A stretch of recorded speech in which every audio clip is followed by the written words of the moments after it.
I serve up meat for the mature believer. So if you're a returning subscriber, enjoy this series, especially the one I'm doing on metals, keys to the kingdom. And if you're new, subscribe. Those are 250 videos that have a lot of meat and oil for your lamp for the last days. Shalom.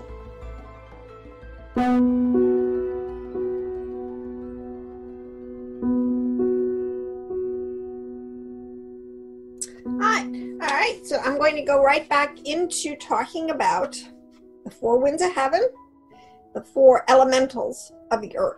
Now, the body's elements, these elementals, the four corners, the four foundations, are referred to, are elements that will come into physicality.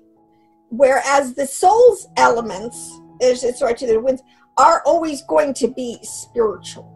All right, so there is always going to be, again, a force and then matter. And what I want to get into are some other ways in which these have been explained to us. The four winds of heaven, angels, and a lot of times you refer to classified as archangels. All right, you have in your four groupings of Michael, Gabriel, Raphael, and Uriel, the four major archangels. This is in this is in Hebraic tradition, but you're going to find it all over the place because, again, these ancients shared knowledge. It's like, let me tell you this, everybody read the Jewish writings. It is known fact today, really, if you do your homework, Pythagoras, Plato, Aristotle, these were all disciples of the Jews, the Talmudim, the rabbis, the sages, the prophets. This was all knowledge of ancient Israel, all right? Now, the four elements have always been classified as air, wind, water, and earth. But another way you can talk about this is, again, this is what science has its own speak, and they're not, and it's a religion, and they're not allowing us. See, they want to totally distance. Part of the great plan today, especially deception, is to totally try to cut us off from any real belief in spirituality and soul in other dimensions.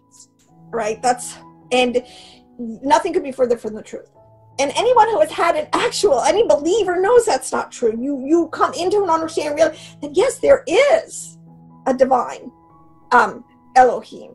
All right, and he's outside of the creation, even though the whole creation speaks of him and shows off his glory. All right. This is the four states of materiality that in a lot of stuff you'll tell you, this is the same thing. Solid, air, plasma, and water. Plasma is fire. Obviously, water and solids is matter. Air is, let me get another way, all right? Today, the water element of the ancient philosophers, today, it's met into hydrogen, all right? Air has become oxygen. Fire is nitrogen, and earth is carbon. And again, their system of classification, they're pulling out some of the most elementary properties of these same states, these same elemental states of matter. There's nothing new under the sun. There's also, another way in the whole four laws of thermodynamics. You've got a strong force, which is fire, which they say will hold the particles together. You got electromagnetic, which is the air. It's what carries the energy. All right, you have the weak force, which they're referring to water, which is responsible for decay, and it's likened actually to the ancients, even to the weak force, to chaos. The earth, Tahu and Bahu, which are really, again, what that's talking about is the totally elemental states of everything that Yahweh was going to use in the whole process of creation, down to his Adamic man and our thumbnails and our, toenails, everything. All right. This is what is. And then the earth, the last one, is what the Bible might call afar, might call dust. It's called carbon today. And it's the chemical world. This is what I've been saying before. We have to understand metals as a way of as part of the elemental elementals in this whole process, the different kingdoms, the mineral kingdom. It says the rocks would cry out, and they will, because they have been recording. Part of this, which is really interesting because it's the middle, have been recording all of our thoughts, our words, our deeds, and our actions that will be played back to us, on our day of judgment. Actually, well, I'm not getting into that.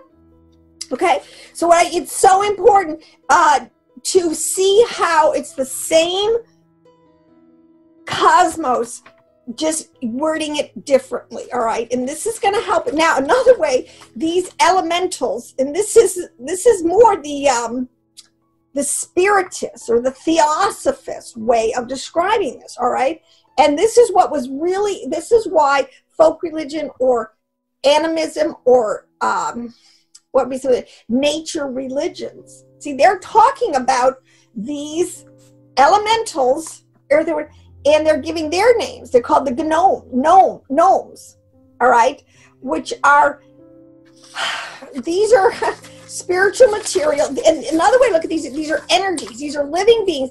What's really interesting, and I just wish I had more time into the depth of this, but in a lot of the writings, and especially among the pagans, they will talk about how these elementals, they're called the fairies, the gnomes, the undies, the sylphs, the satyrs, these different things, the salamanders, all right?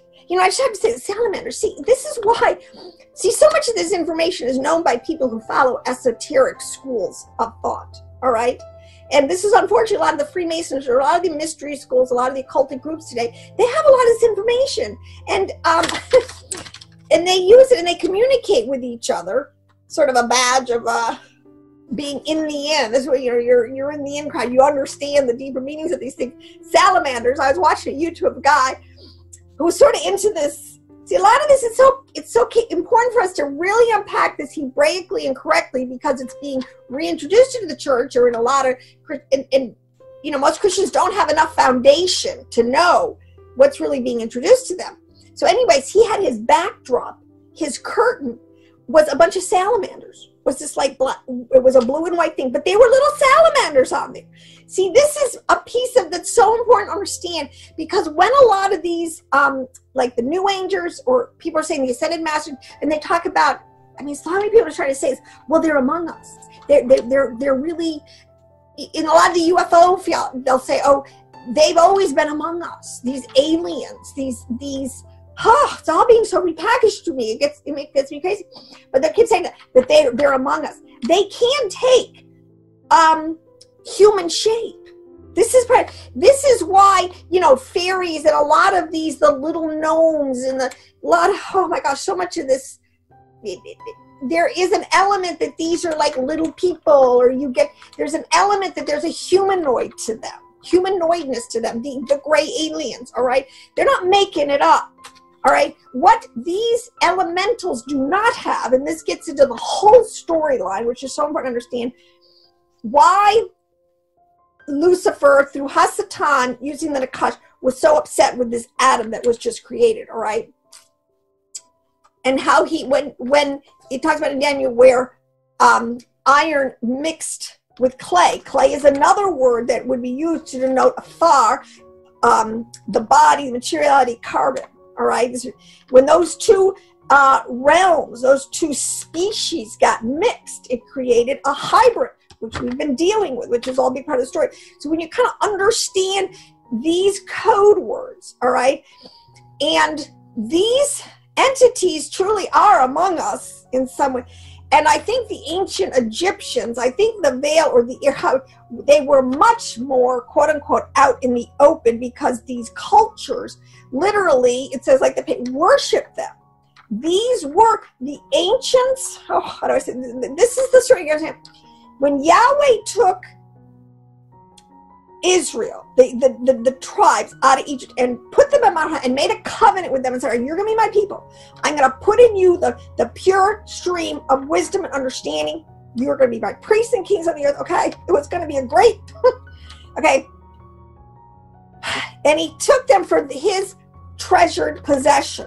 All right, and this is what it says. It says that the God of Israel is Yahweh Elohim. The gods of the nations are these lesser Elohims. All right, this is so important to understand. All right, they're gods. They are real entities.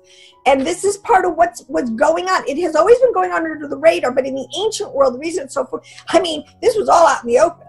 And bloodlines used to, I mean, even in what I understand, see the art, and you'll see a big statue, and you'll see at the foot of its statue, all these serpentines, all these, I mean, it's telling you the classification, the origination, the root system of that entity.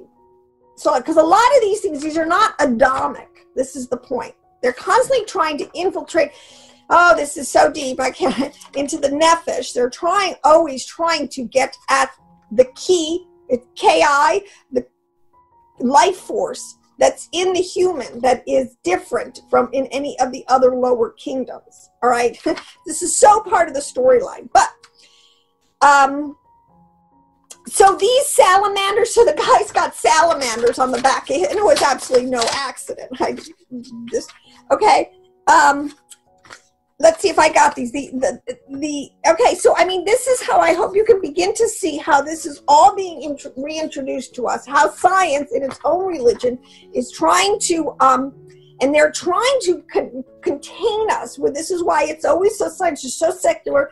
They absolutely refuse any acknowledgement of higher realms and of Yahweh Elohim, because they are trying to put a veil over us. They literally are trying to make like this artificial world. I'm just going to have this artificial intelligence. I mean, this whole thing is such a scam. And I'm going to get into it, how it's all going to burn up. The elements are all going to, but we're going to get there.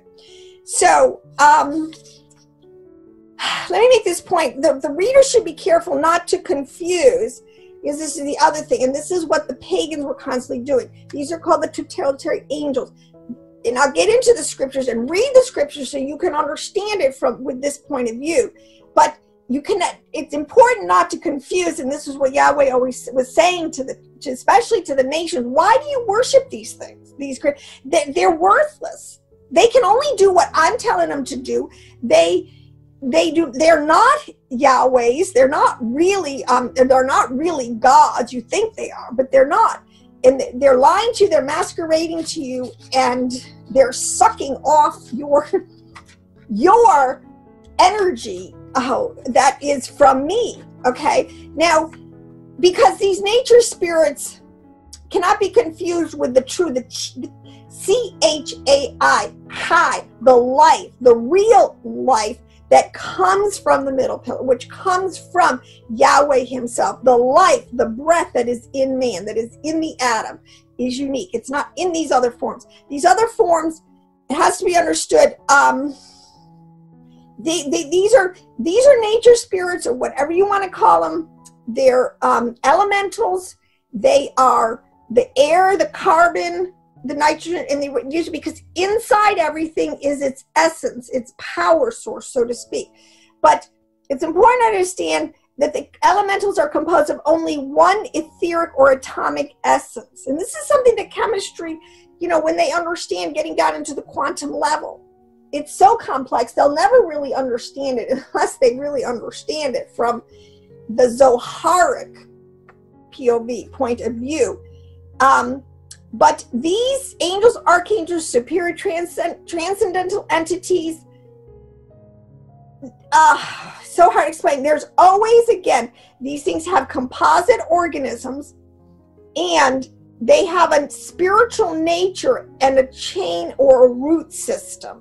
But you cannot confuse the two, all right? So you cannot confuse, and this is why it is so worthless to fuse divinities on fused metal. And to get into the nutshell, see, our brain, as I was saying before, our brain is nothing but an electrical chemical clearinghouse. Now, metals are the most elemental, fundamental, atomic building block on the planet, all right? Oh, the other thing I was going to say, just let me go back to this because we're doing all the science correspondences.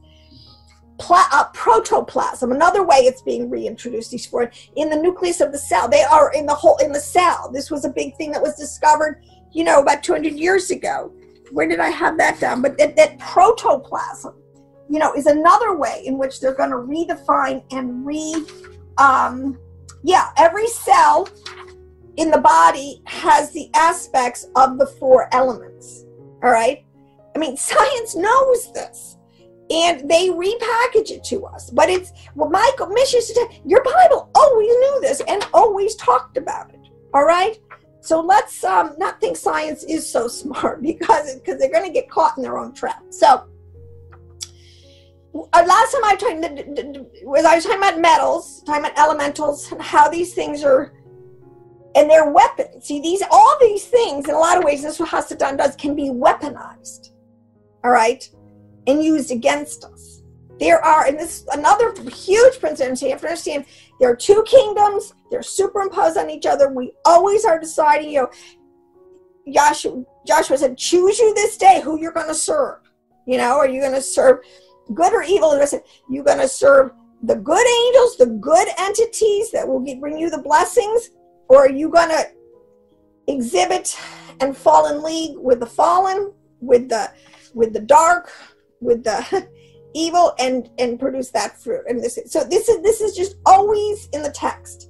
We live, this whole construct is really just a huge construct with giving us the free will to choose you this day, because what you choose is going to determine your building, so to speak, your future essence, soul, and body, where you finally get plugged in the resurrection, your body and your soul. So oh my gosh, the stakes are pretty high. But Maimonides, who I mentioned in some of the previous recordings, he's a very famous sage, physician, philosopher. He wrote a famous work, Guide to the Perplexed, all right?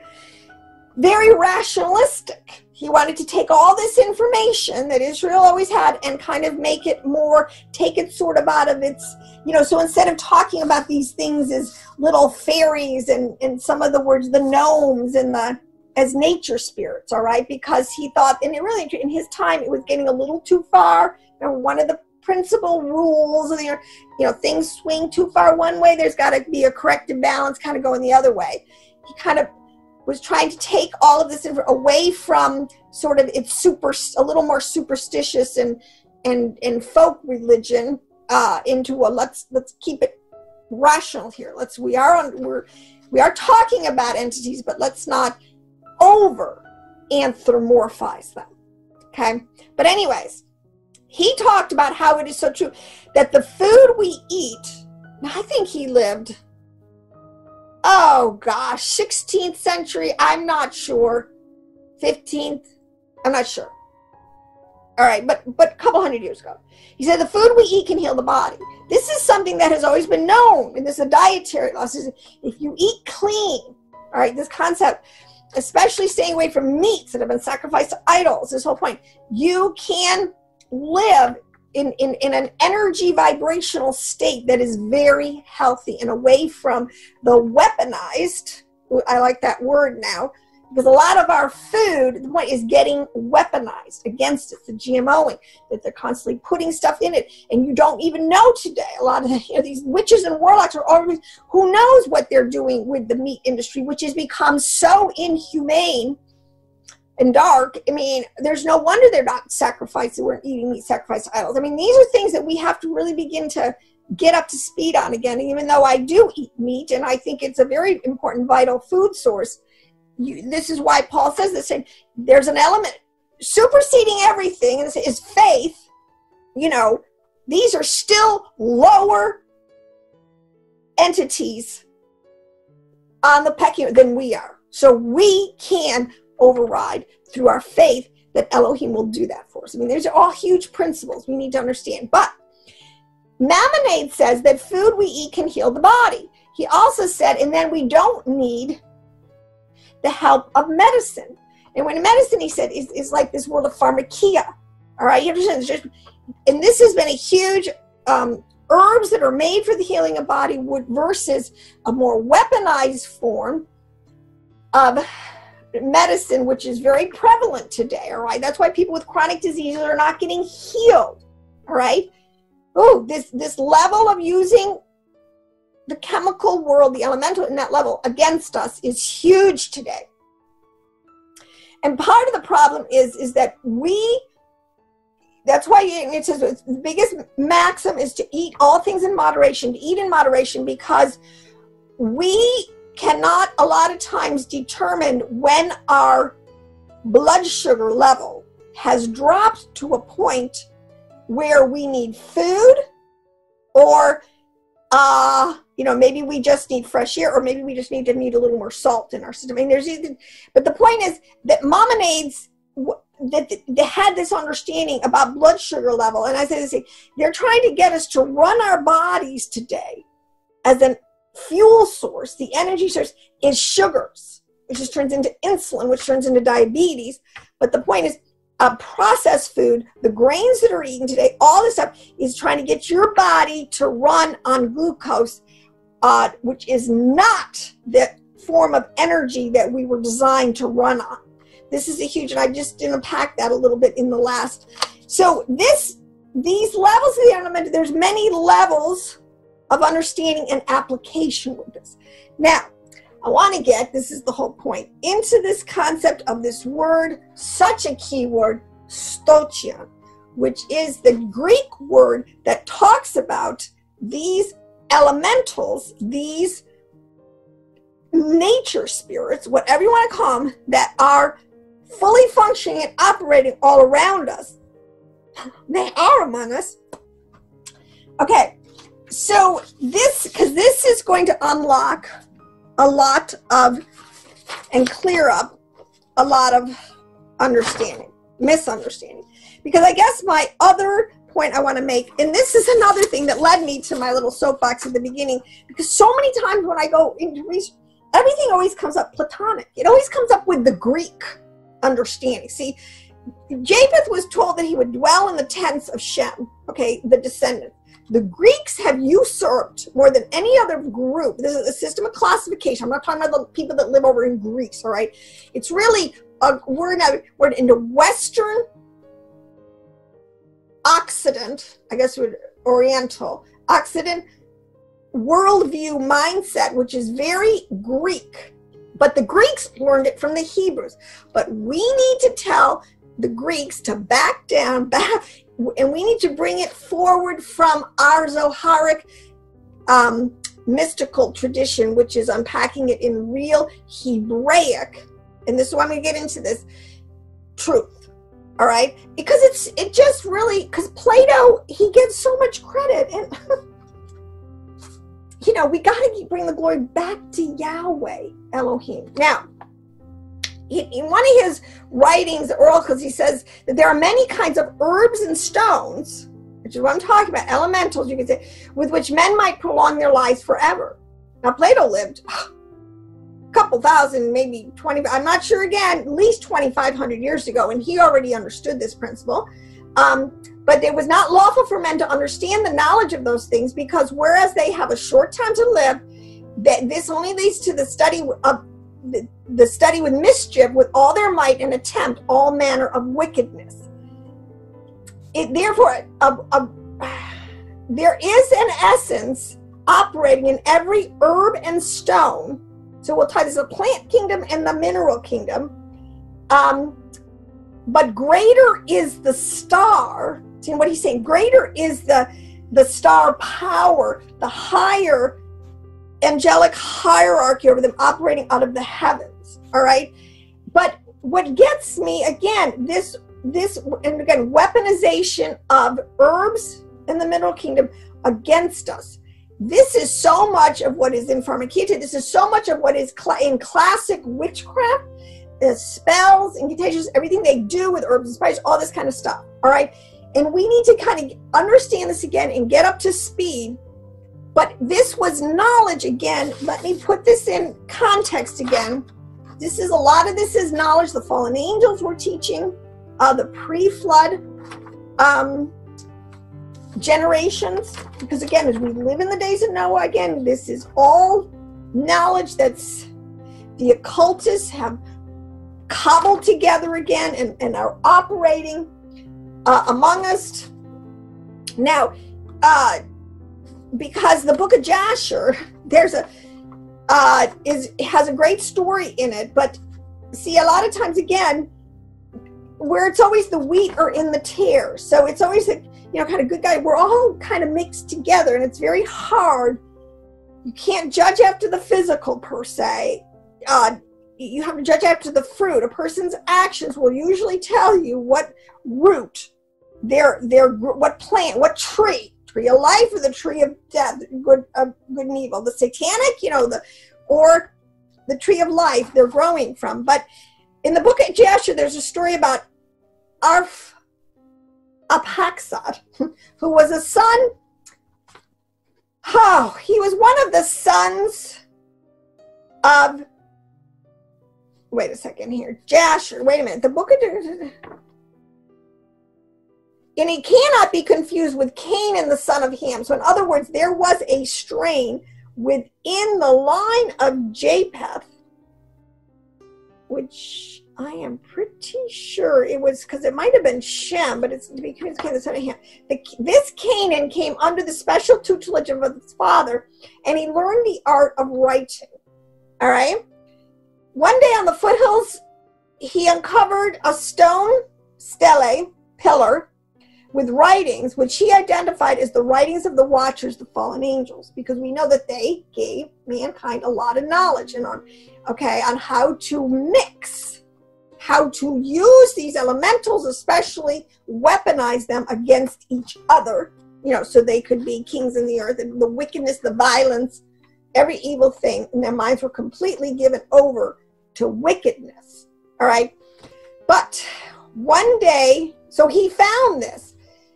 And it says that this fallen angel knowledge wreaked such genetic havoc in the antediluvian world because they were re-engineering basically the whole creation, all right? Including these angelic orders. They were hybridizing to a huge extent, even angelic orders, all right? Now, the writings included the astrology of the sun and moon and the stars and all the signs of heaven. Now, Canaan hid the writings from the knowledge of Noah, but passed the secret mysteries to his son Kesed, and then to his son Ur. Now, Ur was the builder of the city of Ur of the Chaldeans. This is where Abraham kind of picks up. He comes from Ur of Chaldea, all right? Because so many times these sons, they name cities after themselves and on down the lineage, so they could tell. I mean, it's very purposeful to say who their lineage is, all right? It was Ur who transported this information to the new mystery religion of the Chaldeans and was the first to sculpt molten images for worship. And this formation of idol worship is what now we understand as Babylon. So come out of Babylon. We need to get out of this idol worship, because it even says, keep yourself from idols. All right, so again, I get back to, which has application in the 4 levels of the soul life of man. You can have, but what I want, my main point in reading this is that this understanding has constantly, this is sort of a, the dark ages of knowledge that keeps coming back. It's ramping up huge today. It is not to say that there is not, the heavens do not declare, or that the whole plan of salvation, everything is in the heavens, all right? There's two kinds. There's a pure stream of knowledge and understanding, which always leads back to Yahweh Elohim and gives him glory. But there's another way of using the knowledge stream and to weaponize it and to use it against your, against your fellow man and against, as they did in the Tower, trying to against Elohim. All right, very important to understand.